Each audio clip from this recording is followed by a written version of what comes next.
जय जिनेन्द्र, जय श्री महाकाल। हम लघु पाराश्री के श्लोक पढ़ रहे हैं। लघु पाराश्री के श्लोक का 7वां क्रमांक। केंद्राधिपत्य दोषस्तु बलवान गुरु शुक्रयो मारकत्वे पीच तयो मार स्थान सन्न स्थिति।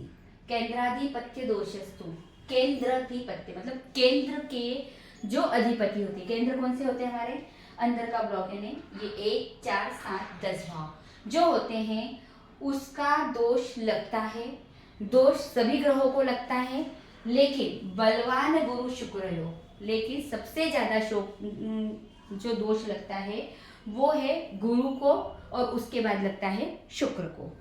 केंद्राधिपत्य दोषस्तु बलवान गुरु शुक्र, केंद्र के यदि मालिक बनते हैं कौन? गुरु और शुक्र यदि केंद्र के मालिक या उनके पति बनते हैं तो उनको दोष ज्यादा लगता है। सबसे पहले गुरु को सबसे ज्यादा लगता है, फिर शुक्र को, उसके बाद बुध को और उसके बाद चंद्र को क्रमशः कम कम होता जाता है। मारकत्वे पीच तयो मार स्थान सन्न स्थिति।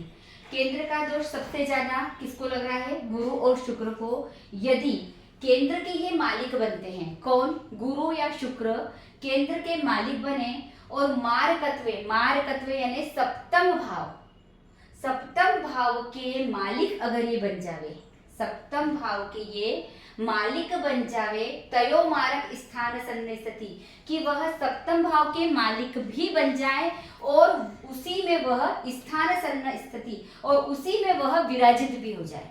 अगर यहाँ गुरु केंद्र का मालिक बनता है तो केंद्र का दोष लगता है, लेकिन सप्तम भाव का मालिक बनने के बाद वह सप्तम भाव में ही विराजित हो जाए। अभी तक हम विराजित ग्रह की बात नहीं कर रहे थे, अब इस श्लोक में कर रहे हैं कि वह सप्तम का मालिक बनकर या केंद्र का मालिक बनकर केंद्र में ही विराजित हो जाए तो वह पत्रिका प्रबल दोषकारी होती है।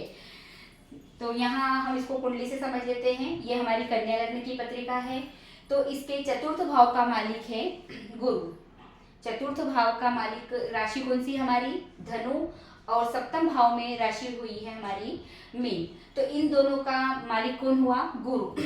यदि गुरु यहाँ का मालिक बनता है, यहाँ का मालिक बना तो वह दोषकारी हुआ, लेकिन गुरु मान लो इसमें यही विराजित हो जाए या यही विराजित हो जाए, ये गुरु मारकत्वे पीच तयो मारक स्थान सन्निस्थिति, यदि सप्तम का मालिक बनकर मारकत्वे, मारकत्वे मार्किश भावे, तो यहाँ ही विराजित हो जाता है तो यह गुरु प्रबल दोषकारी कहा गया है। आगे है आपका अगला श्लोक।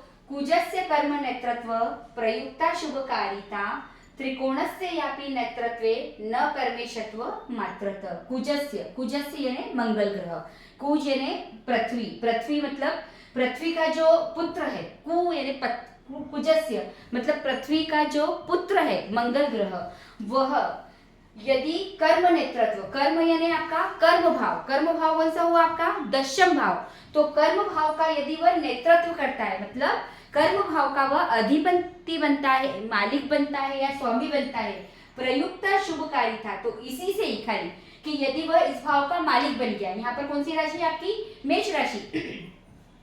तो मेष राशि का स्वामी कौन हुआ? मंगल। कौन सा भाव है आपका? दशम भाव। दशम भाव का मालिक बनने से ही यह शुभ फल प्रदान नहीं करेगा। ये कब करेगा? त्रिकोणस्य यापि नेतृत्वे न कर्मेशत्व मात्रतः। इसको किसका नेतृत्व करना है?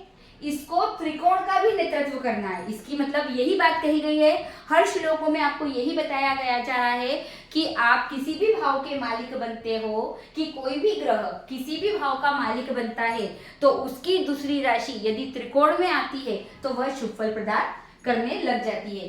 तो यहाँ जो मंगल है, यहाँ जो मेष राशि है, ये यहाँ का मालिक बनने से ही शुभ फल प्रदान नहीं करेगा, यह क्योंकि यह उत्तरोत्तर भाव है, केंद्र का यह उत्तरोत्तर भाव है। उत्तरोत्तर भाव होने के बावजूद भी यह खाली कर्मेशत्व मात्रतः, न कर्मेशत्व मात्रतः, खाली यहाँ भाव का मालिक बनने से ही शुभ फल प्रदान नहीं कर सकता जब तक कि वह त्रिकोण का नेतृत्व ना करे। अब त्रिकोण में आपको जो ये तो लग्न मानी जाती है, इसे लग्न को सामान्य त्रिकोण कहा गया है, सबसे ज्यादा 5 और 9 का। तो 5 और 9 का मालिक बने तभी वह शुभ फल प्रदान करेगा। जय जिनेंद्र।